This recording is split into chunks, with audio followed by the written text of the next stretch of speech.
خیام صاحب وایي چې زما تربور زما دښمن سره مورچه کې اوسي، ما سره ناست وي او له ده سره رابطه کې اوسي.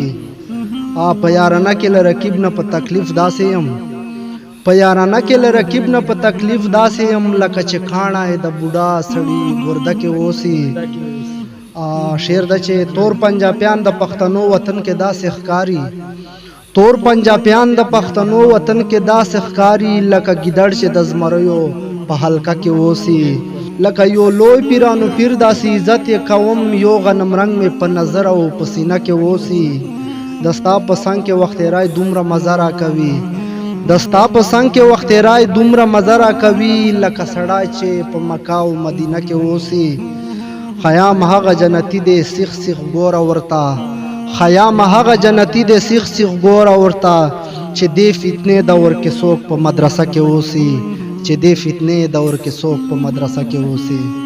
که باران وي کژلی یار ته ورځمه، لکه دوند لکه سیلی یار ته ورځمه. د دې لارې خلک ټول راپورې خاندي، زه اکثر په دې ګلی یار ته ورځمه. چې دیدن کله ونشي نو خوب نشي، زه له دغه بېوسۍ یار ته ورځمه. چې ورځمه نو شرمېږم خو مجبور یم، زه له ډېرې مجبورۍ یار ته ورځمه. وایم بل به رانه مخکې شي لوی ډېر دي، خیام ځکه په جلدۍ یار ته ورځمه، خیام ځکه په جلدۍ یار ته ورځمه.